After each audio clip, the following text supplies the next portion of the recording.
The next aspect of the core that I want to present, that you can start to practice with your patients and start to explain them about regular core exercises is, again, we talked about the transverse abdominis and the multifidii as the deep spinal and deep abdominal stabilizers. Finding the deep transverse abdominis can be challenging, which is one of the most challenging things also for trainers and for therapists to explain. And believe me, I have spent hours of poking around in my patients' bellies and trying to explain them how to get the core activated. It can be, again, difficult and challenging for the patients. Nevertheless, let's not, again, also here, many therapists are focusing hours and hours of poking and explaining. Let's focus here also on the bigger picture, okay? This can get frustrating for both, for the patient, for the therapist, of not finding the transverse abdominis with the abdominal contraction, okay?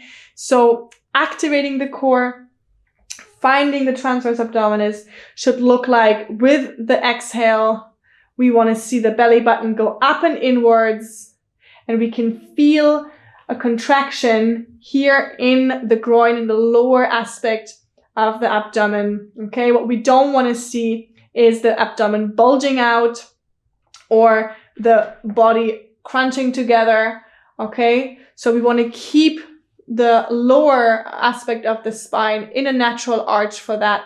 And in this aspect, we want to exhale, and we see the movement of the belly button going up and in. Again, different physiques, different bodies. We can't always have the perfect stomach to see the belly button go up and in. That's another reason why we need to think more holistically, okay? We can't be obsessed about poking around and looking for it. We need to trust that the core system is working in certain movements. And if we're breathing correctly, and if we are in the correct spinal and thoracic alignment, as we discussed it in the beginning, it should work, okay? So we need to trust there a little bit and just give those exercises to the patient so they can already get started of exploring that. So the next exercise is actually one of my favorite exercises to get started, to get to know the core.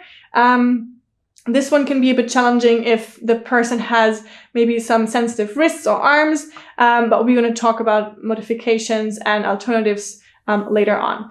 So Leilani, we're going to explore your core muscles now a little bit. So what you're going to do is same position that you were in before, just going on all fours. Again, your weight is a little bit too far to the back. We want to get you shift your weight more into your hands. All right, shifting the weight just a little bit more to the front. Yeah. Can you feel that now you're more over your knees? Yes. Amazing. Great. So all of these little corrections will help her to get more connection to her body. Bring your hands a little bit more to the front. Yeah, great. Amazing. This setup of this quadruped stance is really important because now we're going to use some weight bearing. And if the setup is a little bit too far back, a little bit too far in the front, it will be very hard. So we want to really be with the hands under the shoulders and the knees under the hips. So in this exercise, you will have your toes tucked under. As far as the breath, okay? Breath is again central here. As you're inhaling, you want to relax the stomach. Feel how your pelvic floor is dropping down, lengthening everything.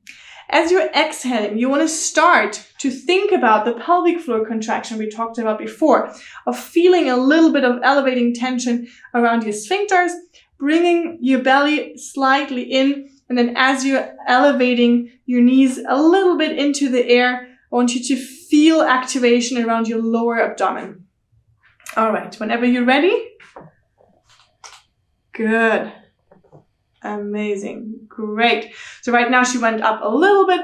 We can see if you can hold it for a few seconds, maybe 3 to 5 seconds.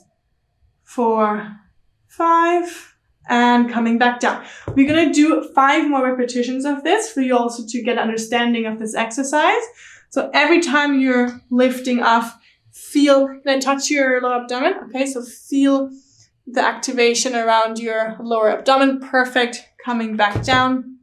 What I'm looking at is the setup also in her lower spine, okay?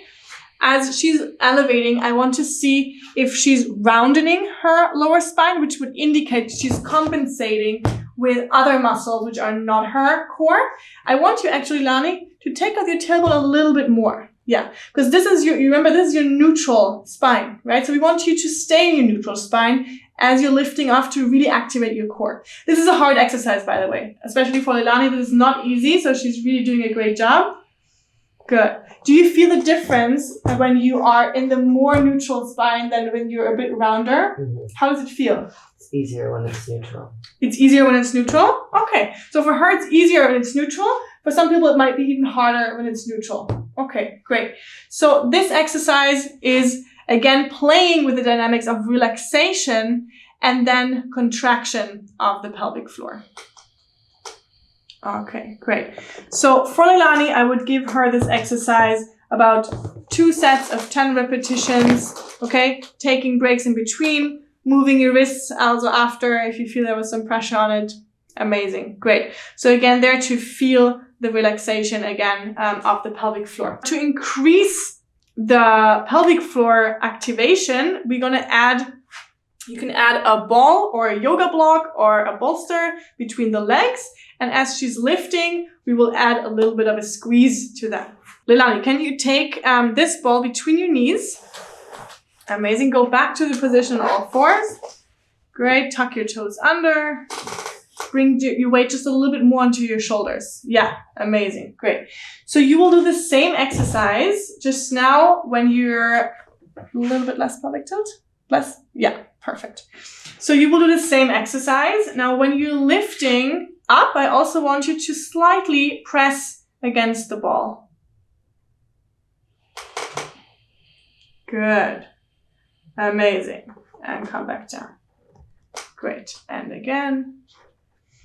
So you can see also here, it's hard for her to press against the ball strongly. We also checked in other assessments before that she has a little weakness in her adductors.